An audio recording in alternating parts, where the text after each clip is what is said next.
Okay, I want to get right into this morning. Almost afternoon. It's about 11 o'clock my time.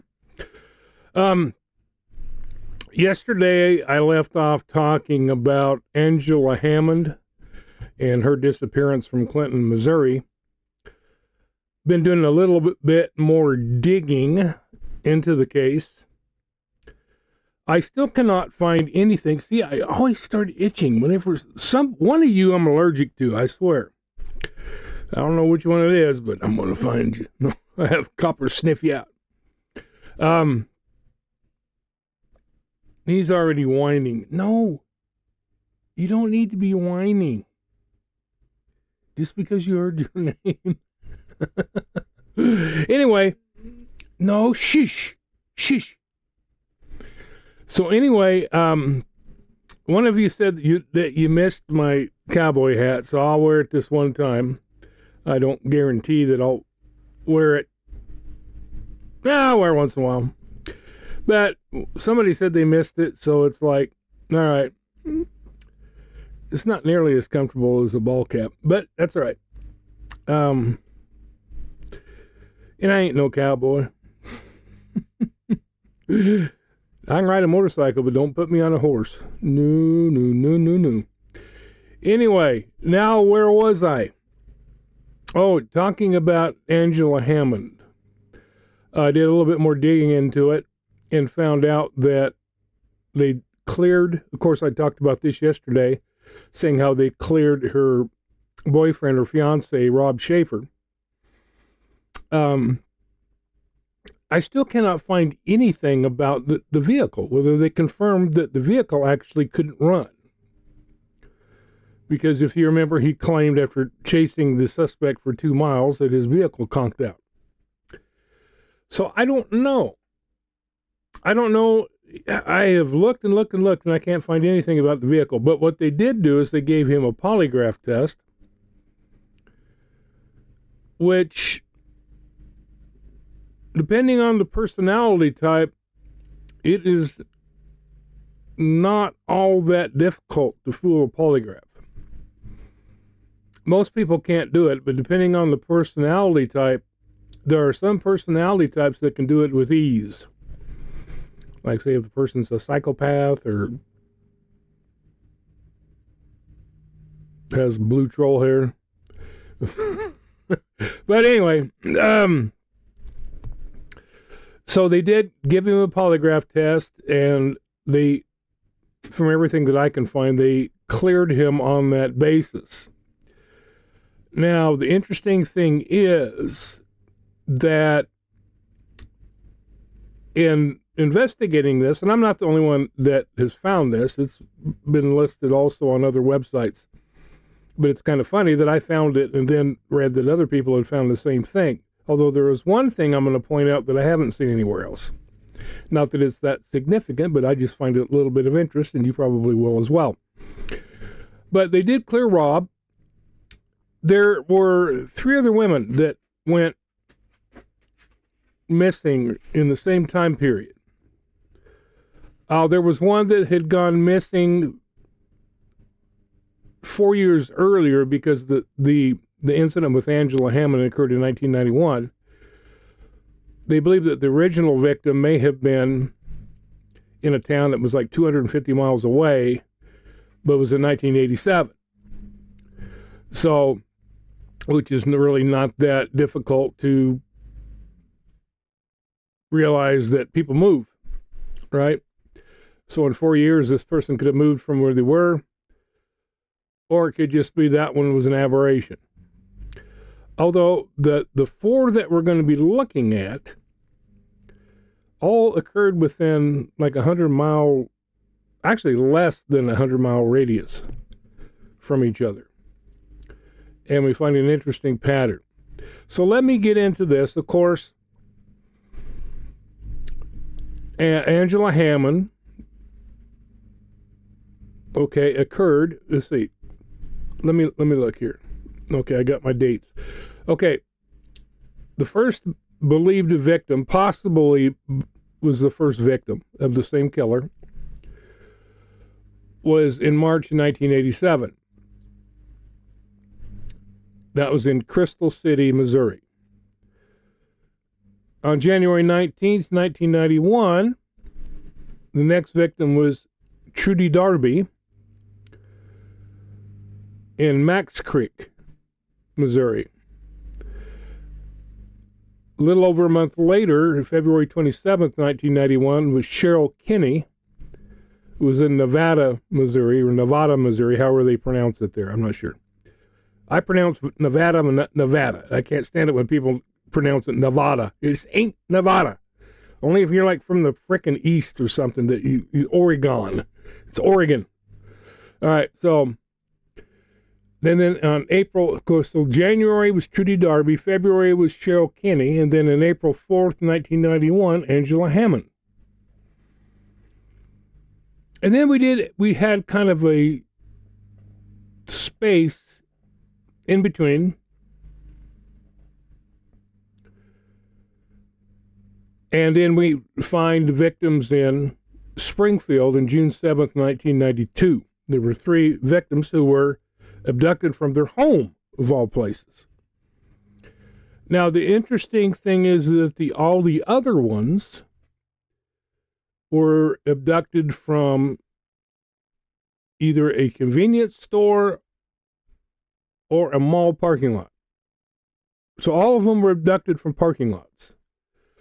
Okay, Trudy Darby and Cheryl Kinney both were working at a convenience store and were closing up shop, and then were attacked after they got outside.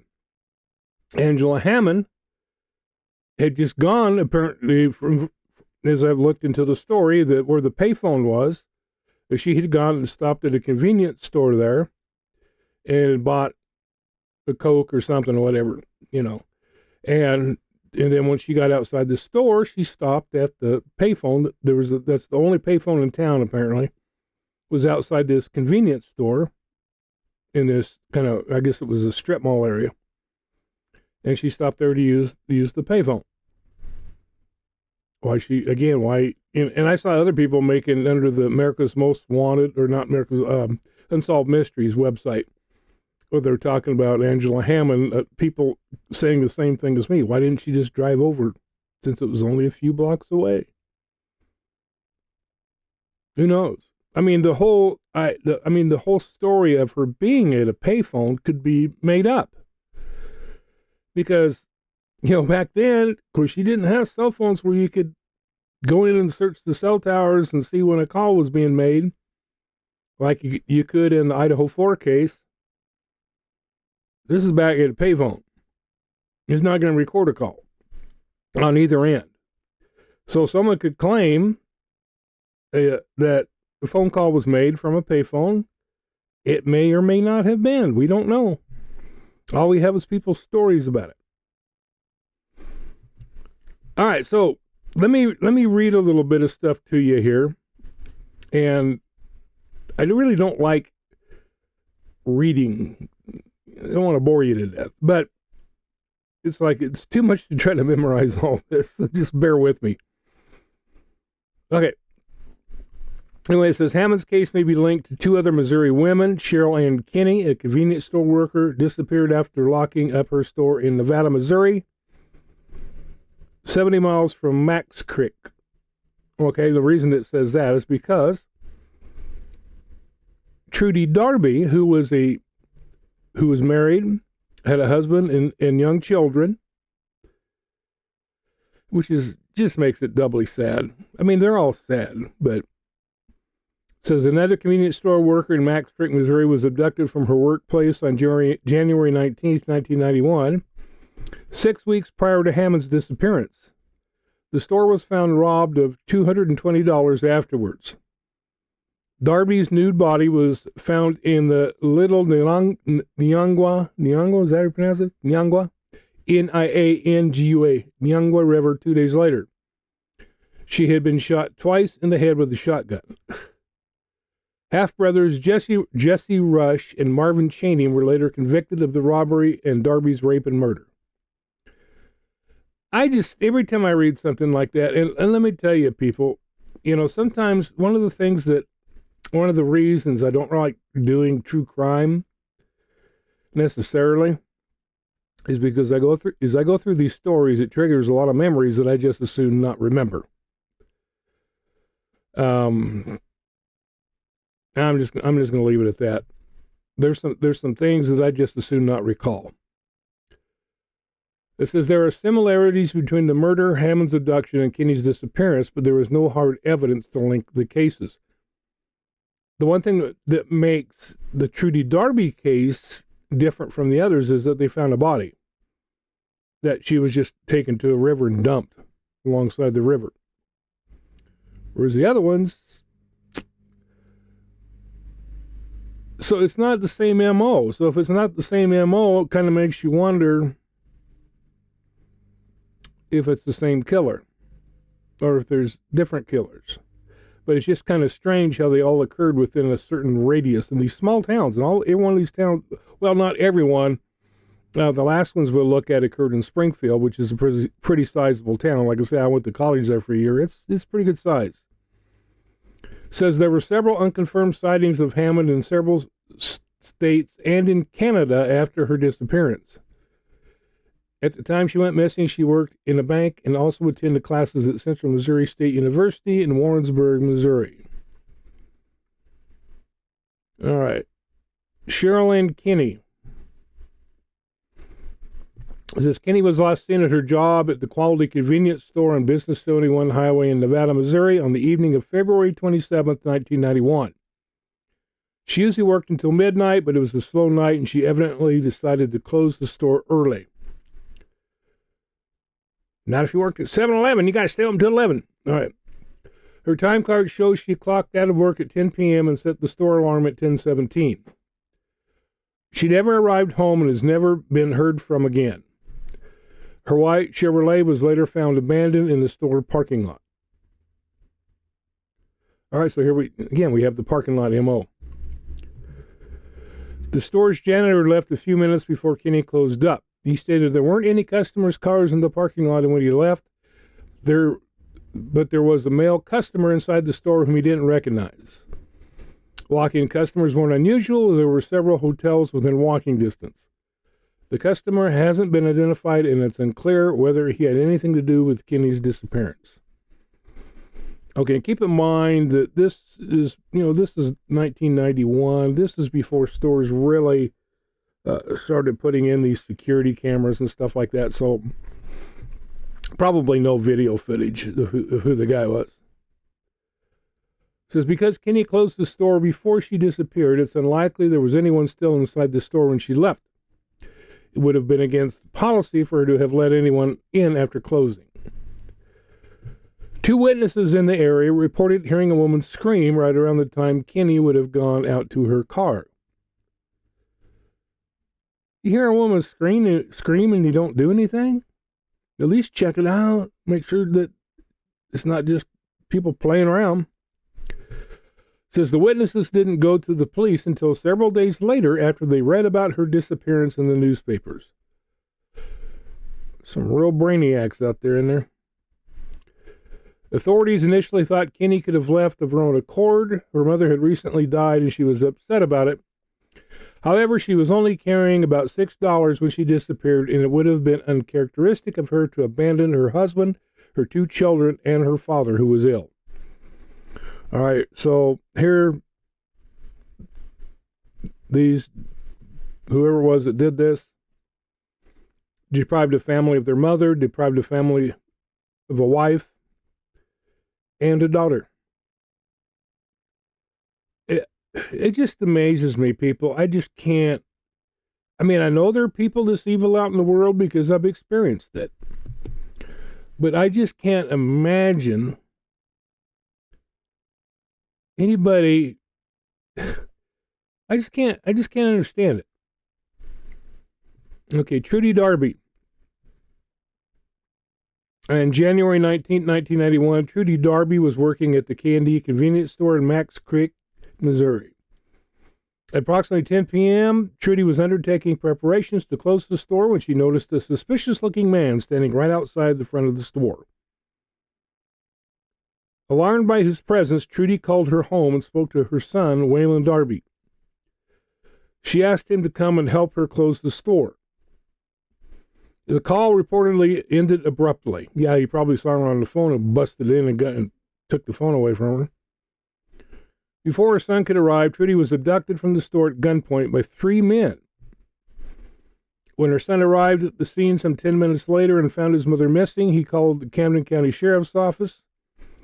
Waylon's mother would not be found till January 21st, 1991. That's just 2 days later.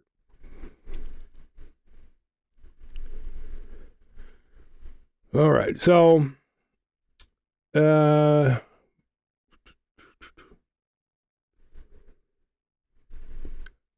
so apparently somebody heard some gunshots coming toward the river,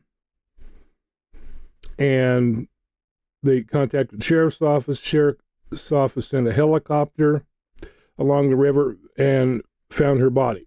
Okay, autopsy reports showed that Trudy had not only she'd been shot in the head twice with a shotgun, and the autopsy showed that she had also been raped. So Jesse Rush and Marvin Chaney were arrested for the abduction, rape, and murder of Trudy Darby in 1994. Between 1992 and 93, when Rush was living with his family, he went around confessing his and his half-brother Chaney's doings and their involvement in Trudy Darby's death. Here's your sign. In 1993, he revealed the detail of their crime to his former neighbor, Carl Blakely, who took the revelation seriously, promptly informing Trooper Mays about the same. This is the guy who originally had investigated the case. Trooper Mays arrested Jesse Rush and interrogated him, during which time Rush confessed to his involvement in the crime while also implicating that it was a collaborative job with 2 other men, including his half-brother. The 3 accused had entered the store on January 19th, 1991, robbed it, and abducted Trudy. They had taken her to a barn where the abductors repeatedly raped and physically abused her. She was then shot once in the head. The abductors had then driven her in their automobile to the Little Nongwa River, where they realized that Trudy was still alive. She was shot in the head again and then thrown into the river. Rush and Chaney were convicted of first-degree murder and kidnapping and were sentenced to life in prison without the eligibility for parole or probation. All right, so what we have, January 19, 1991, Trudy Darby, abducted from Max Creek, Missouri. 2 days later, they found her body. February 27th, Cheryl Kinney in Nevada, Missouri. And unlike Trudy Darby, Cheryl Kinney has never been found, and neither has, of course, what occurred on April 4th, 1991, Angela Hammond. Now, I still have some problems with this, even though Rob was cleared by a polygraph. Polygraphs are not the end-all, be-all, final, whatever. I'm trying to think of the word I'm thinking of. The final decider. The final factor. Whatever. When they heard the story, at first the cops thought Rob's story was a little far-fetched. But Rob finally, wanting to clear his name, agreed to a polygraph. He passed the polygraph. And then, says 2 different witnesses came forward after hearing about the abduction, saying they had seen a suspicious green truck around the payphone area that night around 11:30 to 11:45 p.m. Okay, number 1, do you know how hard it is to, unless it was like a lime green truck, do you realize how hard it is to distinguish color? Whether it's a dark gray, a black, a dark green, a dark blue. Do you realize how hard it is? Even with parking lot lights, it's still very, very difficult to distinguish color. But all of the witnesses say, yeah, this was a green truck. They said that Angela, when she was at the payphone, looked out and said, there's this green truck driving around.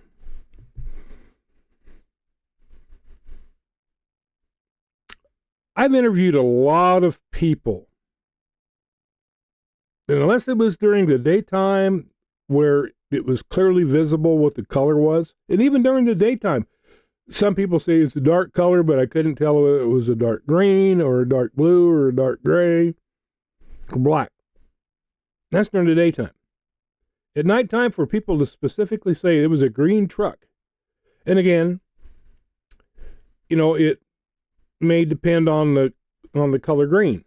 If it's like a Forest Service type truck or some of those that are like a light green, that are almost like a lime green, yeah, that's pretty easy then to tell.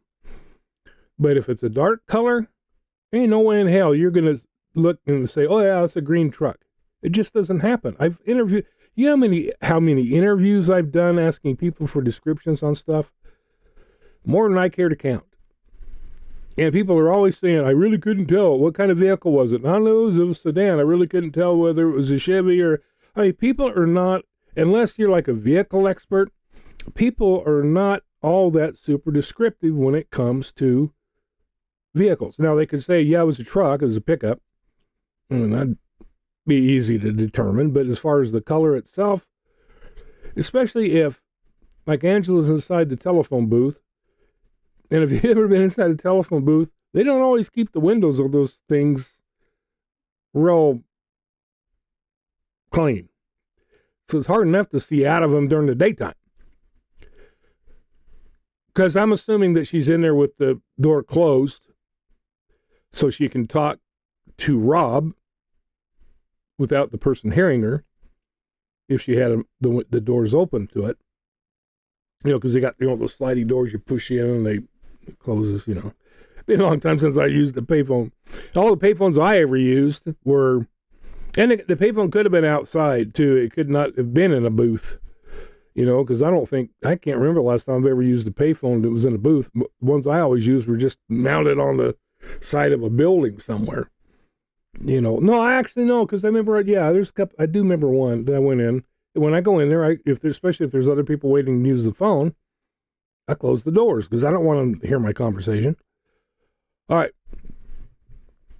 It says it was suggested at the time of Angela's disappearance it could be related to Trudy Darby and Cheryl Kinney's, but without finding Angela's body, they couldn't make the connection. Another theory looked at serial killer Kenneth McDuff, who killed between 1966 and 1992, but this has not been confirmed either. Okay, possible original victim, March 11th, 1987, Diana Brongart. Diana Brongart left work at Twin Peak Mall in Crystal City, Missouri. She talked to friends as she left, saying she needed to get home to study for a test, but she never made it. Her car, a 1982 Ford Escort, would be found in the parking lot. Like another victim, she was abducted before making it to her car. So again, same thing. We see another parking lot abduction.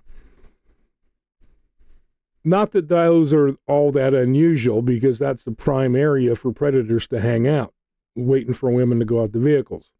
Or a parking garage. I remember when I lived in Seattle, we had several of those where women got attacked in parking garages. One got injured very badly. This was at SeaTac Airport. It says, witnesses came forward and described a man they saw Diana talking to in the parking lot. Her co-workers saw the sketch and said it was the last guy that Diana had checked out before finishing her shift. The man was described as white, about 5'10", and with brown or black hair. One person of interest in the case was Jesse Rush, but he has never formally been charged. Okay? Reason being, they never found a body. In 1994, half-brothers Jesse Rush and Marvin Chaney were arrested for the abduction, rape, and murder of Trudy Darby. The night of her murder, the brothers had been stopped for speeding near the convenience store where Trudy worked.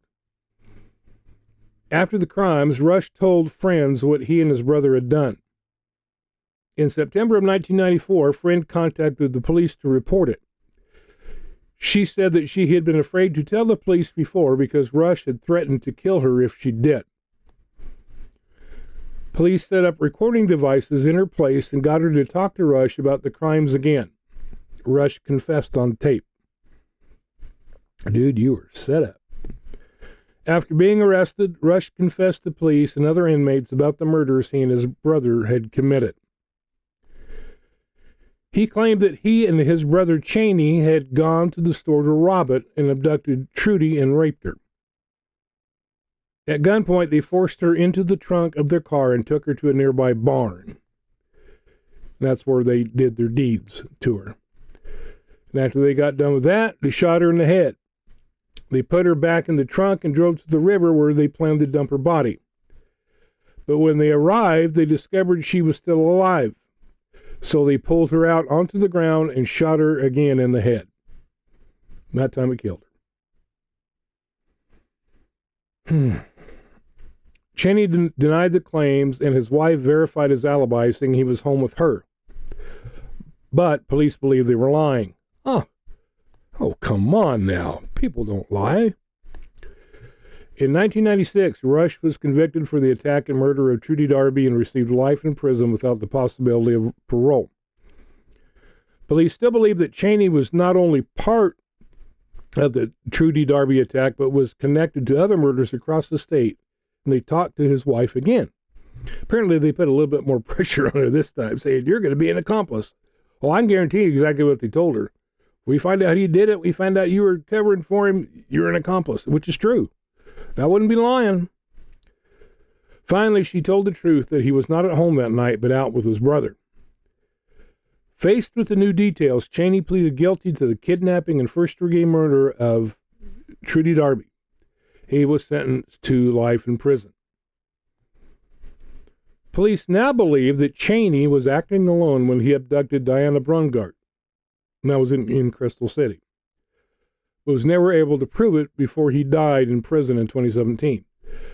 Rush continued to talk once behind bars. He wrote frequent letters to another inmate where he confessed about the remote places he and his brother liked to dump the women they abducted over the years. God, how many were there? Unfortunately, without the bodies being found, Rush will probably never be charged with any of the other abductions or murders. All right, so now we come to the fourth location, and that is Springfield, Missouri, and what is called the Springfield 3. You know, we have the Idaho 4. Well, this is the Springfield 3.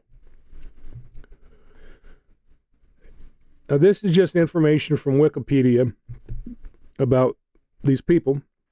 It says the Springfield 3 refers to an unsolved missing persons case that began on June 7th, 1992, when friends Susie Streeter and Stacy McCall and Streeter's mother, Cheryl Levitt, went missing from Levitt's home in Springfield, Missouri. All of their personal belongings, including cars and purses, I think they mean keys, and purses were left behind. There were no signs of struggle except a broken porch light globe. There was also a message on the answer machine that police believe might have provided a clue about the disappearances, but it was inadvertently erased. In 1997, Robert Craig Cox, a convicted kidnapper and robber, claimed that he knew the women had been murdered and that their bodies would never be recovered. Neither their whereabouts nor the remains have ever been discovered. No investigators in the case believe Cox has any credibility. The victims, Cheryl Levitt, age 47, at the time of her disappearance was a cosmetologist at a local salon, was a single mother, described as being very close to her daughter, Susie Streeter. Streeter was 19. Stacy Kathleen McCall was age 18 and was Susie's friend. Streeter and McCall graduated from high school on June 6, 1992. They were last seen around 2 a.m. on June 7th when they were leaving the last of the few graduation parties they had attended that evening. At some point that night, they were also seen in Battlefield, which there's another suspect that was from that area that someone else was talking about, but the police had never suspected.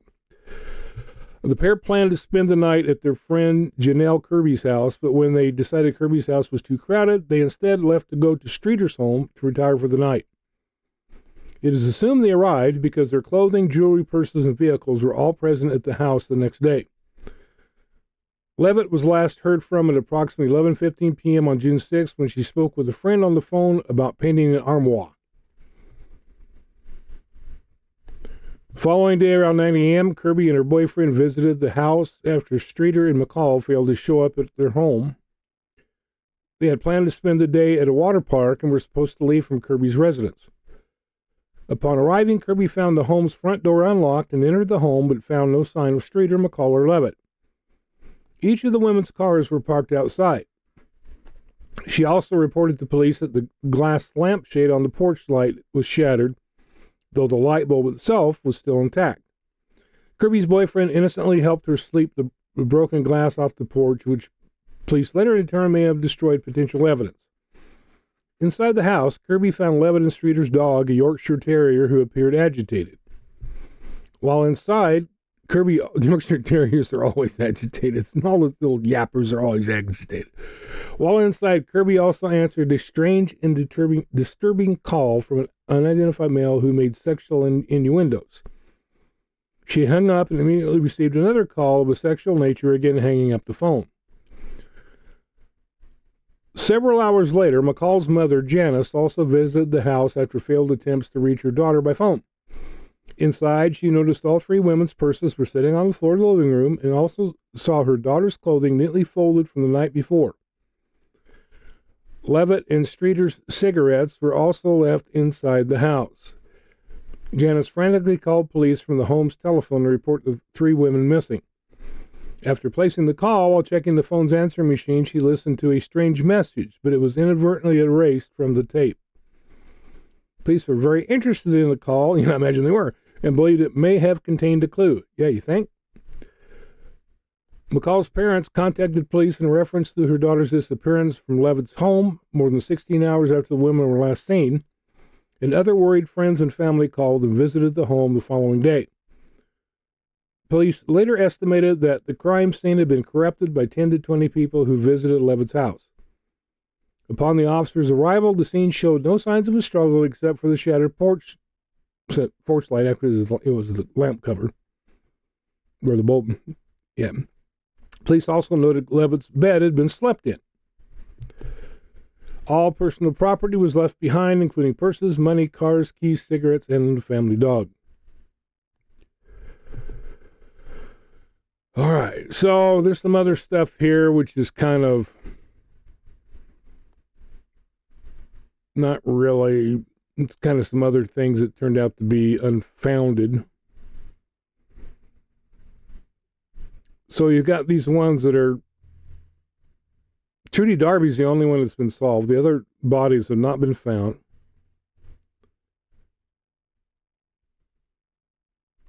Here, there's some other stuff I was planning on reading, but I'm not going to because I don't know. I don't really think it's that relevant. Now, the Springfield 3 case is pretty famous. It was on America's Most Wanted. The Investigation Discovery aired the Springfield 3 on its Disappeared TV series. In 2019, the same channel's People Magazine Investigates featured a tabloid-style episode entitled The Springfield 3. So, we have Trudy Darby, Shell Kenny, Angela Hammond, and the Springfield 3. So, now, if we look at where these crimes occurred, and I don't know if there's any relevance to this at all, I just found this somewhat interesting. Because you know how many times, if you look at other cases about serial killers, you find that a lot of times they'll leave like a specific mark on the body, they'll like carve something into the body, but that's when they want the bodies discovered. But even so, even if they don't want the bodies discovered, there still might leave a pattern of some kind. Now, if we take a look at this, let me show you a map. Now, you have Clinton, you have Nevada, Missouri, you have Max Creek, and of course where they dumped the body in the river is not very far. But you have Clinton, Nevada, Missouri, Max Creek, and then Springfield. Now, you notice that it forms a cross. Now, is there any significance to that? Well, it's just pure conjecture, but I do find it somewhat interesting. Now, where is this killer from? Well, if it was these brothers, because it said, the one guy said that he talked about where they like to dump bodies over the years, so who knows how many actual victims there were. But let's just say that they were responsible for all of these. Let's take a look here. How close are these cities in proximity? Well, starting at Clinton, because that's the first one that we looked at, and it is the top of the cross. Here's a map that shows going from Clinton, Missouri to Nevada, Missouri. It's 70 miles. Now we go from the top of the cross to the bottom of the cross. From Clinton to Springfield, and here's the map of that, is 90 miles. It's like 89 point whatever. Roughly 90 miles from Clinton to Springfield.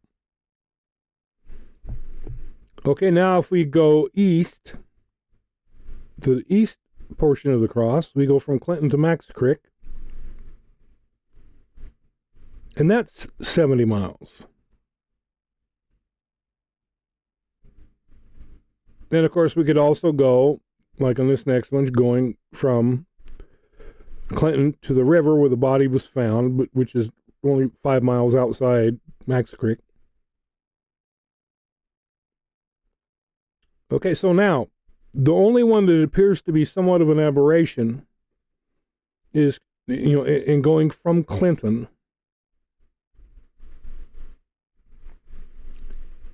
is around 250 miles. Now, it's only about 170 miles from Max Creek, if that's where those half brothers were from. It's still about a 3-hour drive, but again, we're talking the Crystal City killing or abduction, assume it's killing too, was 4 years earlier, in 1987.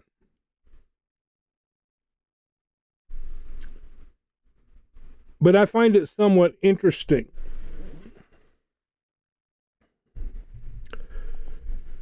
That here we go, I'm allergic to somebody. Interesting that the proximity of where these things happen make me think that it was these brothers. Because number one, we notice as far as my investigation has shown that after they were arrested, you didn't see any more of these things going on. You didn't see any more, especially in these small towns, because and that's the thing. You don't know, people. Even if you live in a tiny little town, you don't know who's a wacko and who isn't. So even if you live in a small town, keep your doors locked. 20, 30 years ago, you didn't have to worry about it as much, but today's a different world, people. Today, especially with the internet and all the crazy things going on, today is a different world. It's not just a different time, it is a different world. I like that song. Bucky somebody. I can't remember who the singer is. But it's a good song. Bucky, you can think of his name, let me know. I can't think of it right now. Bucky something. He's a young guy with long hair. Sings country music.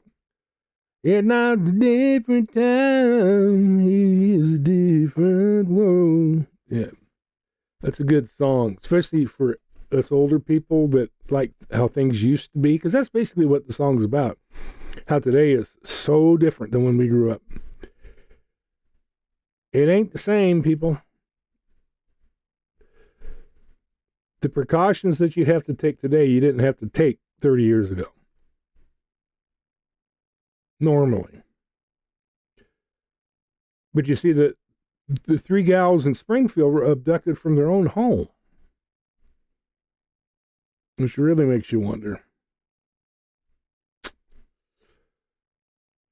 So yeah, you think you're home, you're safe, even with other people around. There was 3 gals, mother and her daughter and her daughter's best friend. And whoever took them didn't care. They took all 3 of them. I'm sure had their fun with them. Just like they did with Trudy. Now, I don't know. The only thing that bothers me about Trudy's case is because it's the aberration. The others had never been found, but they apparently didn't care about Trudy being found or not.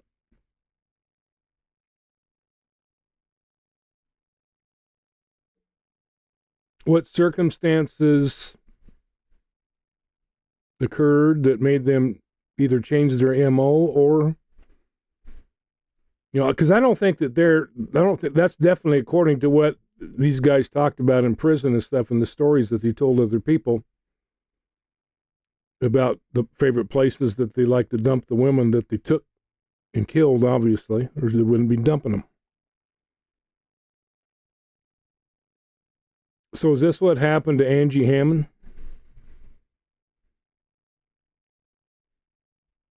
Well, considering the proximity of all these towns where the same type of things occurred, I would say it's a definite possibility.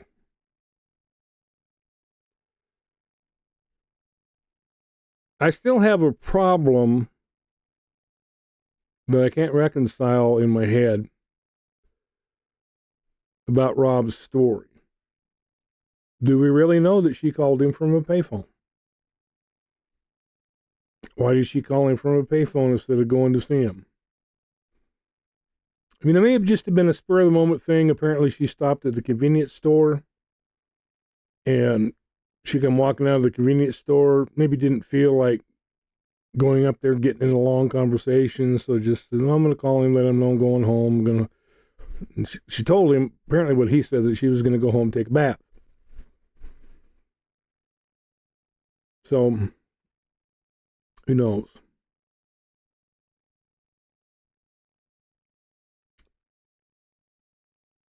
You got somebody, or if it's these brothers that like to abduct gals from parking lots in small towns where you wouldn't expect it. So I kind of feel it wasn't Rob, even though I still find his story a little hinky. Did she really call him, or did he just make that up to further take the suspicion off of himself? And how can people tell, oh, that was a green truck? That's another thing that bothers me, because I just know from my own experience of interviewing hundreds of people, when you ask them for descriptions, they're usually pretty damn vague.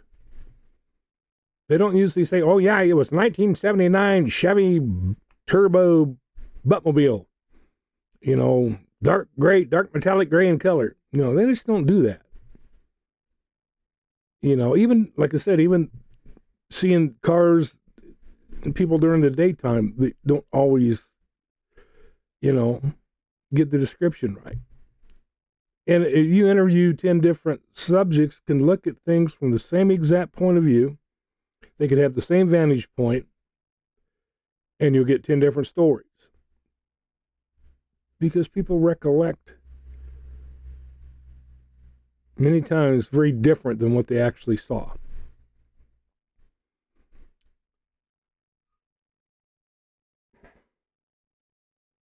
I just hope that somehow, some way, that they're able to find all these women and bring closure to their families.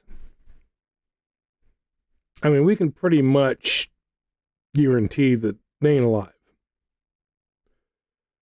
But still, it would be nice to bring closure.